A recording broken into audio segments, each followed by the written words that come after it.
Here I have ULEFONE Note 13P, and today I'm going to show you how to turn off front camera mirroring effect on this device.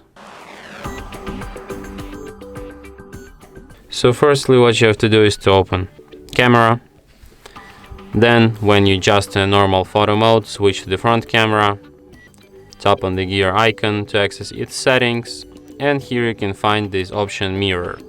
So for example, when it's enabled, let's take one photo like this, and now let's take another with it disabled, and now as you can see, these photos are mirrored, because on this one we have lighting from the right side and on this one from the left side.